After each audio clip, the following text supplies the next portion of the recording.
So I got bored. And no, I cannot stop smiling. There's just nothing quite like the feeling, you know? Ah.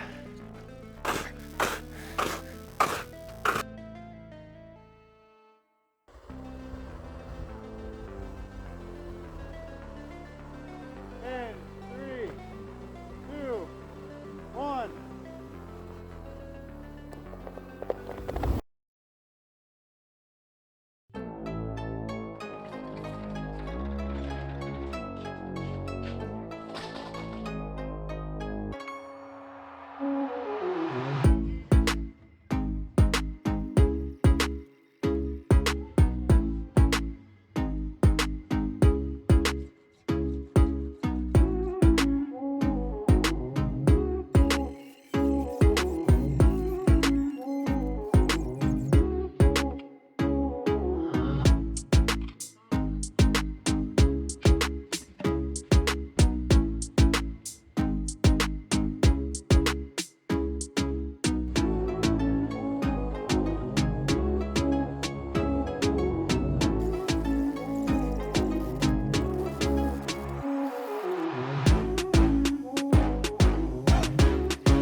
Okay, so obviously what I have here is a flamethrower. You know that, you saw the title. It looks the part, but the thing that's a little bit different about this, obviously, is the fact that the fuel is coffee creamer. And I've been fascinated by this idea ever since I watched an episode of the Mythbusters where they made the coffee creamer explosion. And I'll find a clip online to show you what I'm talking about. 3, 2, 1!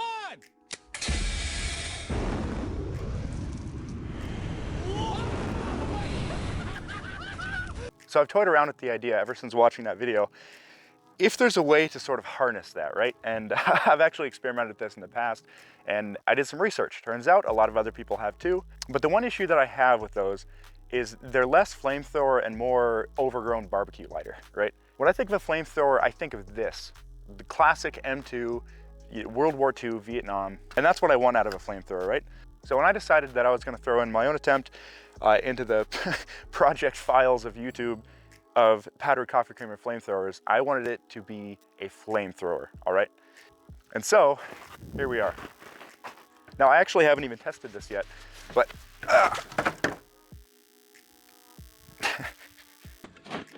right, so how exactly does this work? Coffee creamer on its own, sitting on the floor, of course, isn't going to just spontaneously explode. Even if you hold a flame through it, even if you hold a blowtorch to it, it's not going to catch on fire. At least not in any real energetic ignition, right? So the idea behind this is that basically, if you know the fire triangle, which is the three things that are all codependent on each other in order for a sustained combustion to happen, you've got fuel, you've got air, and you've got heat. And so the thing that this is lacking when it's on the ground is enough air to sufficiently ignite. So the non-dairy coffee creamer is flammable, which means it serves as a fuel. And what makes it flammable is mostly the sugar and fats that are in non-dairy coffee creamer. And so the goal with this device is basically to put the coffee creamer inside of these two canisters and then inject air along the length of the fuel. And so what you're trying to do is, in a way, sort of aerate, or I don't know if fluidize is the correct word here, but you're trying to suspend those particles in air, and then that pressure, because this is just an open system from there all the way to the end, the pressure carries that coffee creamer along the tubes and then out here. Because one thing I should mention is that this is not pressure rated pipe. Can it take pressure? Yes, but not very much. But this isn't really a closed system at all, and this has been regulated down to only output 135 psi through the addition of a lighter spring inside of the regulator here. And if you're interested in seeing how I do that, check out the scuba diving video that I have on my channel, and I'll walk you through exactly how that's done. But basically, this tank has been modified to output 135 psi. And so when I tighten down this valve, it goes through this filter because we don't want this caking or clotting in any way. And of course, that would happen with any kind of moisture or oil that could get inside of this tube. either just from the air, the condensation from compression, or the oil that could get in it from the pump, because I do pump this up with a hand pump. So right now it's got about 2,000 psi in it. It goes down to 135. It goes through this inline oil water separator, and then into the solenoid, and that solenoid is controlled by, of course, well, it's powered by these two batteries, and then I've got a wire going all the way to the switch on here. And those are 3D printed just for convenience and looks. I wanted this thing to look the part, of course, so that was important to me. I understand a lot of you guys don't have 3D printers, but you shouldn't be replicating this project anyway. YouTube. But this would work just as well with a switch just taped to the side. But all we need to do is close a connection that puts power to this solenoid. And then that, of course, lets that 135 psi into those two copper tubes that run the length of these, which then, of course, suspend our fuel. And then back to our fire triangle. The third thing we need, of course, is heat. And so we get that heat by a MAP gas torch. I just made a 3D printed mount. And the nice part about this one is it does stay locked in that position so that I can wave this thing around and not have to have my hand on the trigger the whole time. And that's really all there is to it. And of course, you may be worried about the fact that I've built a flamethrower out of PVC pipe. And in this case, it's actually safe to do so. Safe, of course, I'm saying that, like, don't try this at home, but nothing is flammable or under that much pressure inside of these tubes. There's still not going to be enough oxygen for any kind of flashbacks because this really isn't that flammable and there isn't enough air being injected in there until it's exposed to the outside air here. The one thing that I should mention is that this is metal. It's just black iron pipe. And then of course I've got the metal soup can and flange on the end. So nothing in the way of the heat is going to burn. Nothing is going to flash back into here. The pressure isn't going to be too great for these because again, it's an open system. Or at least that's all in theory. What is this here? Get it here. Or at least that's all in theory. So wish me luck. So these caps screw off. And it's time to load our fuel. And at this point, it's worth mentioning that I think this is the only good use for this coffee creamer. That's right, I said it. No, I don't have a funnel. Thank you for commenting. Okay, so I'm not actually crazy enough to wear this and try it, but I am crazy enough to stand behind a shield and use it for the first time. So I am gonna hold this if it works safely. Okay, I'm also wearing all cotton, so if anything does happen, if you're wearing synthetics and you catch on fire, then what happens is it burns and it melts and it doesn't stop burning. So it melts into your skin, not good. So you want something organic, all cotton, with safety glasses, just in case. Actually repositioned so the wind wouldn't mess with me quite as much. All right, so air on. I'm gonna connect our battery. And we're live. All right, so I'm gonna stand back here, start the torch and see what happens.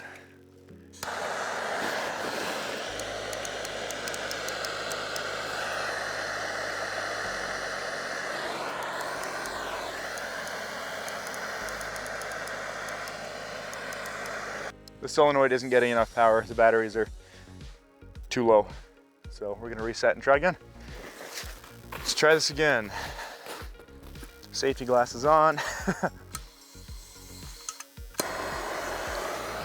All right, 3, 2, 1. Damn it. Woo! That was great. Woo! Man, I think the solenoid is the weakest link at this point. Man, that was good. All right, it works. So I guess now we have some fun, huh? So we are losing daylight here, but my solenoid actually just gave out. So I'm gonna go ahead and replace that with the good old mechanical valve, which I guess I should have done to begin with, and we're gonna give this another go. KISS, keep it simple, stupid. Should have known.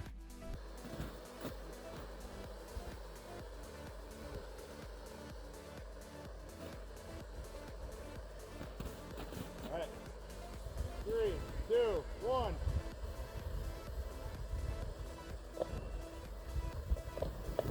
Woo! Oh yeah.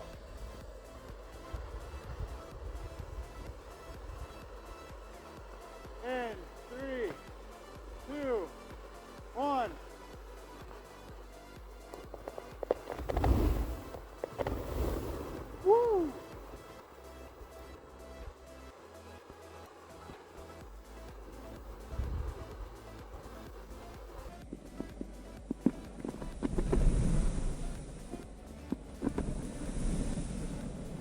All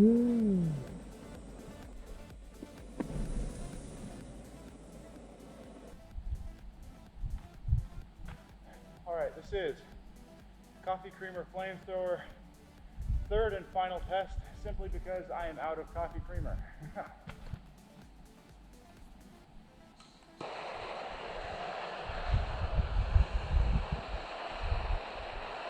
And 3, 2, 1.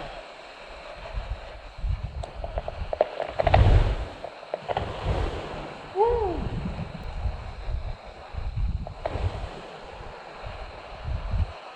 It worked okay. There were obviously some issues with it. It only worked in, well, it really just worked in big bursts, I guess you'd say, because I think what happened was, since the powder couldn't really get moving because there was no air flowing, the pressure just built behind it, and then it all went at once.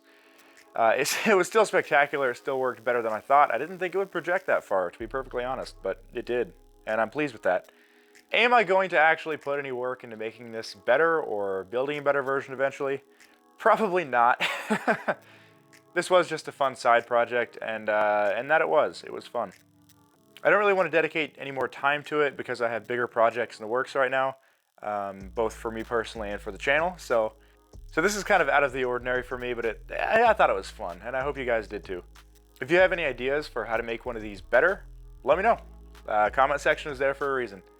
Also, real quick, for legal purposes for myself, please don't try to replicate this, and if you do, I'm not responsible for you hurting yourself or destroying any property, whether owned by you or anyone else, under any circumstances. So don't try this at home, I guess is what I'm trying to say.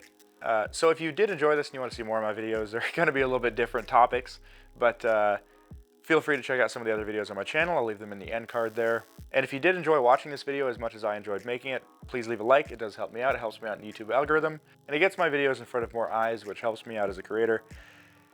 And I just like seeing that you guys like what I make. So I appreciate that very much. Subscribe if you want to see more. And have a good one.